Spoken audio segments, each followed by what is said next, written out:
Good morning, students.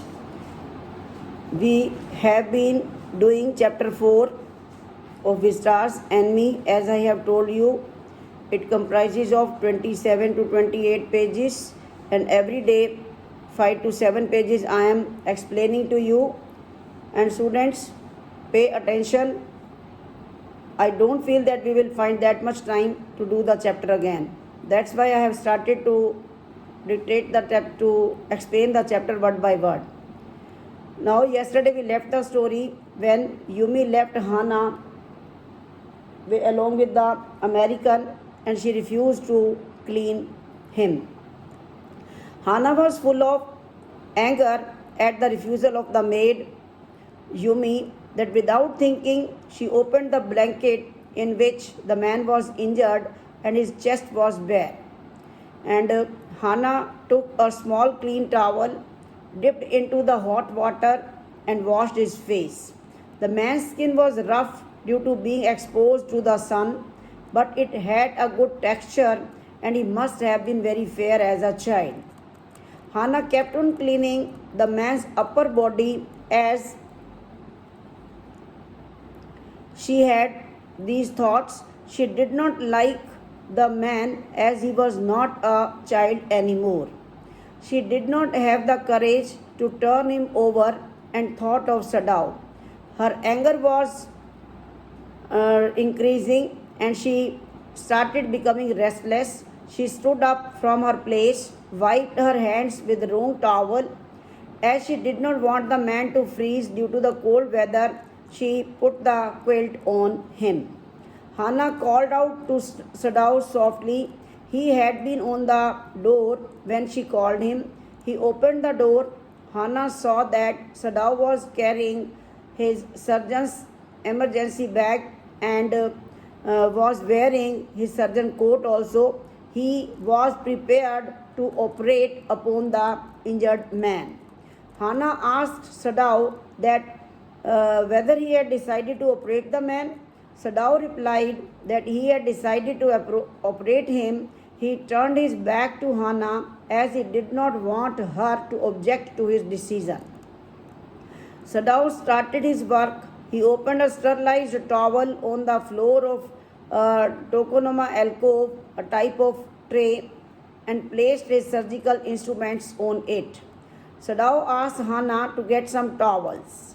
Hana obeyed Sadao and went out to get the towels. She was curious as Sadao was operating upon the injured man.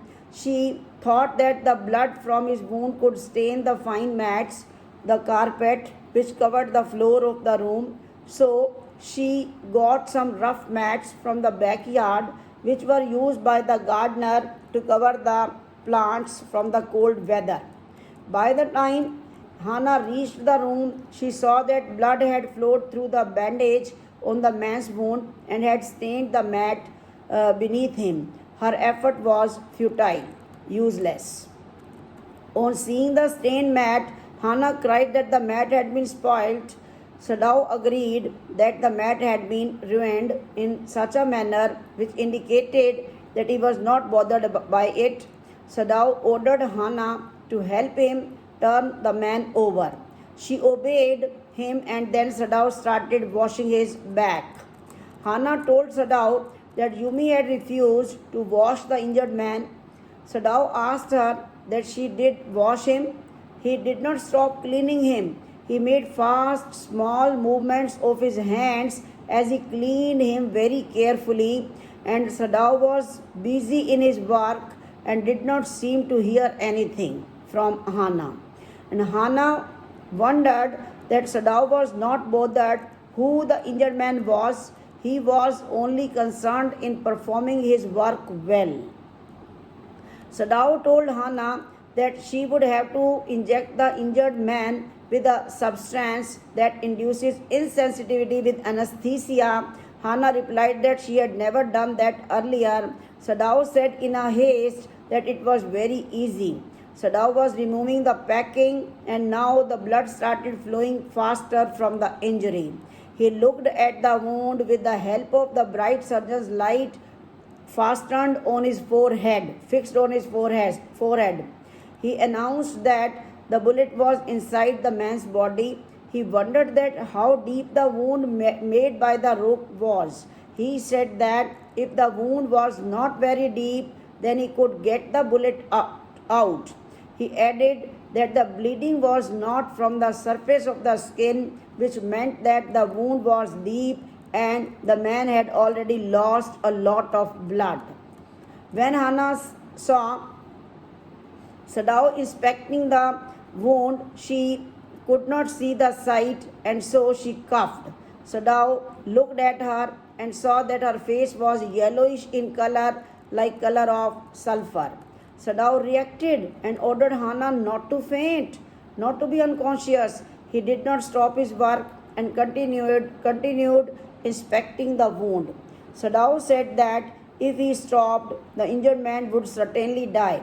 Hannah put both her hands on her mouth, jumped up, and ran out of the room. Sadao heard her vomiting in the garden, but he continued with his work. As Sadao needed Hannah's help to operate the man, he thought that it would be better for her to empty her stomach so that she would not feel uneasy time and again. He was reminded that Hannah was seeing an operation for the first time and it was not a pleasant thing to see. Sadao was irritated and impatient as his wife was under stress and he was not able to help her due to the man who lay under his knife. He was just like a dead person. Sadao thought that there was no reason for him to make effort to save the man because there was no reason for him to live. Sadao became merciless and started working fast with the knife. The injured man moaned. The injured man cried in state of unconsciousness, but Sadao kept on working without paying attention to the man's pain. Sadao said to the injured man, he was in the habit of talking with the patients and the same he was doing, that he was free to cry in pain. Cry. Sadao was not concerned that the man was in pain. He did not want to operate him and did not have any reason for doing so. Hannah entered the room and asked Sadao for the anesthetic which he had to use for the injured man. Her voice was clear, which shows that now she was prepared to help him. Sadao moved his chin to guide her to the bottle of anesthetic. He added that it was good that she came as the man had started to gain consciousness and it was important to sedate him. Hannah held the bottle and some cotton in her hands. She asked what she was supposed to do. What was the process? He told her to put some anesthetic on the cotton and place the cotton near the man's nostrils. He did not stop his delicate work and added that she should remove the cotton when the man started to breathe badly.